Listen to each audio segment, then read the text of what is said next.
fellow employees. My name is Chay, and as we prepare to embark on this exciting trip to Norway, I want to take a moment to address some of the cultural differences that we will encounter during our extended stay. As business professionals, it's essential that we're aware of these differences to ensure a successful and safe experience. Let's start off with a brief history lesson. Norway has a rich cultural heritage shaped by its Viking history and more recent influences from other European countries. This country has a strong social fabric, and its people value equality, communication, and personal relationships. This is reflected in the way they live, work, and interact with each other. One of the most significant cultural differences that we will go over is its gender norms. In Norway, there's a strong emphasis on equality between men and women. Women are often encouraged to be independent, take charge, and pursue careers in various fields. As visitors, you'll notice that women are often hold positions of authority and are treated with respect and deference. Be prepared for this shift in perspective and adapt in your communication style accordingly.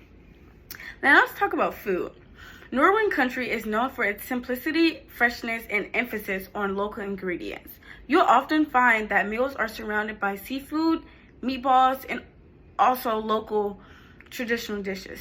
Don't be afraid to try new foods, but also be mindful of the dietary restrictions and cultural norms around meal times.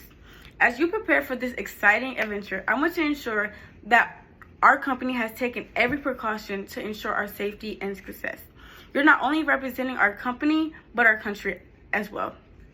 Remember that cultural differences can be satisfying and also intimidating.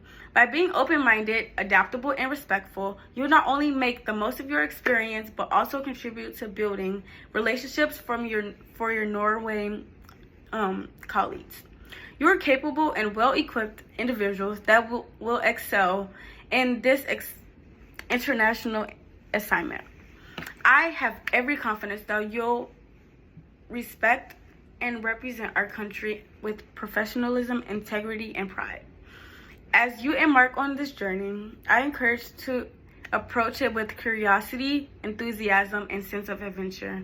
You are ambassadors for not only our company, but also our countries.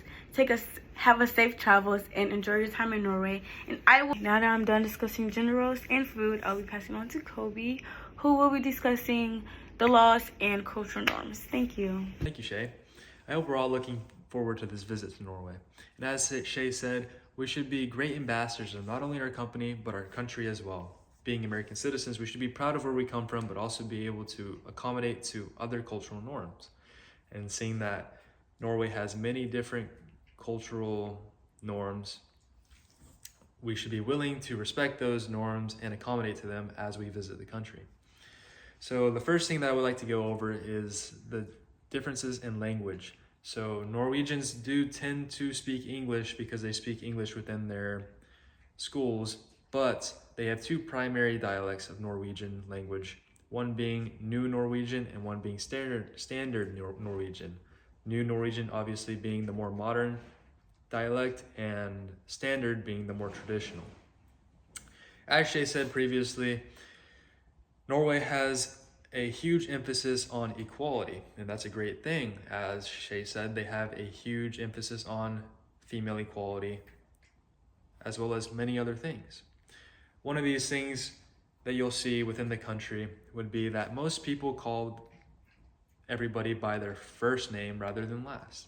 That gives a more familial interaction with one another, as well as feeling like you know the person more. They'll go as far as calling teachers and elderly by the first name, even if they just met them. Another thing that they do quite regularly, no matter the class, no matter the race, no matter the gender, people will always be dressed more casually than they do here in the United States, especially in business.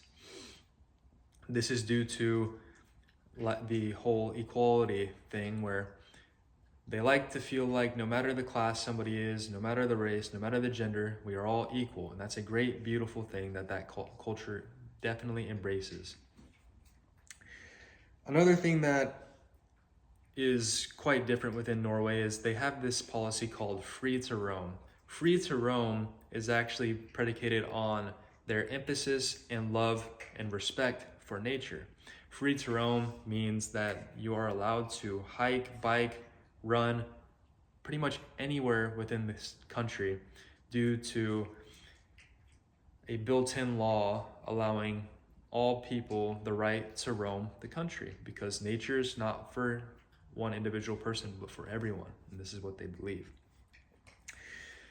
The laws other than that one in Norway are roughly the same as the United States. There's not many differences within the laws that we would have to worry about, but one thing that I have read and heard is that they do put an emphasis on speeding. So whenever you're driving in Norway, make sure you're going the speed limit, because they do place a huge emphasis on that. Like I said previously, I hope we all enjoy this trip to Norway.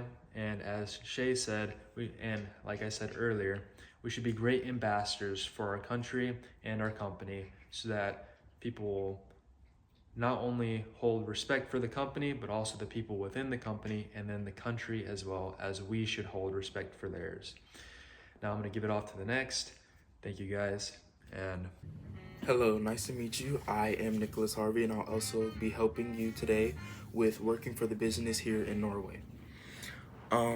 Since you're coming from overseas, I'd like to inform you on what to wear so that you feel comfortable and safe while being productive and while you're able to do your work. For the men that are traveling to work here in Oslo and other large cities, conservative, dark, or medium-colored suits with shirts and ties are very common.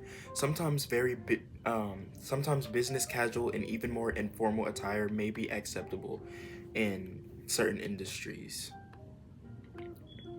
For the women that are traveling here to work, the most common thing is stylish yet classic business suits or dresses or pants and blouses.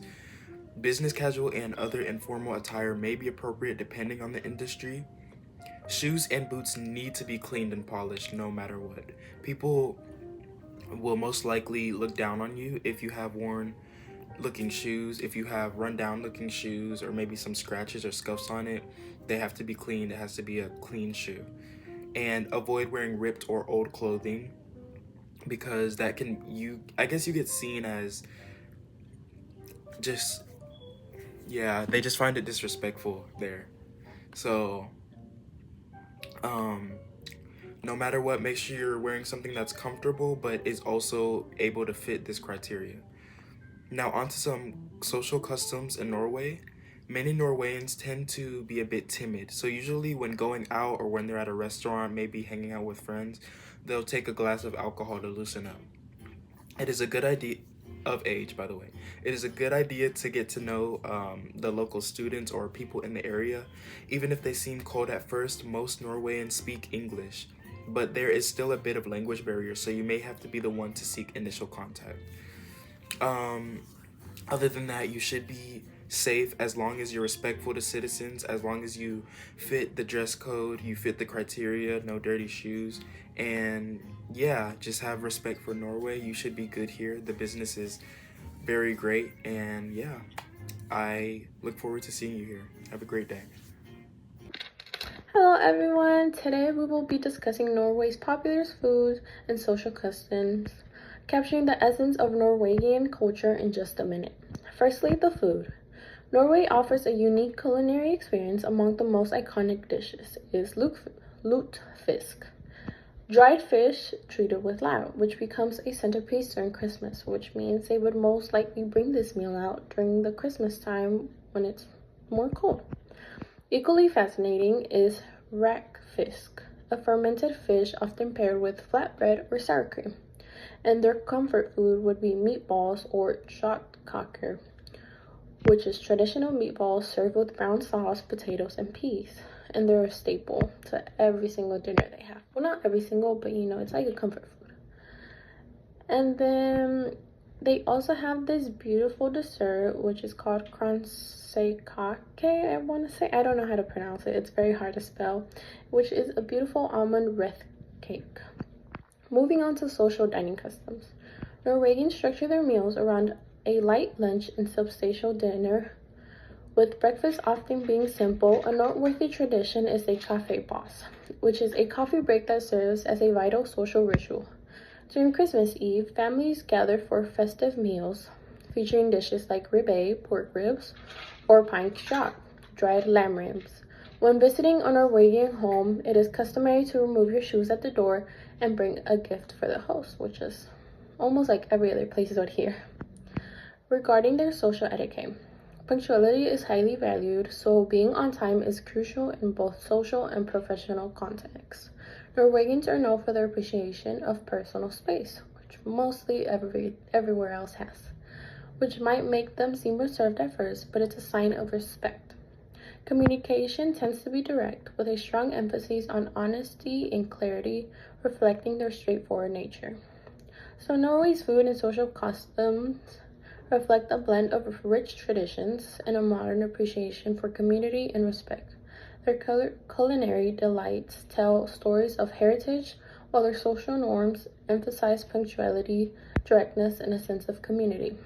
So this is Norway's most popular foods and social customs. I hope you enjoyed.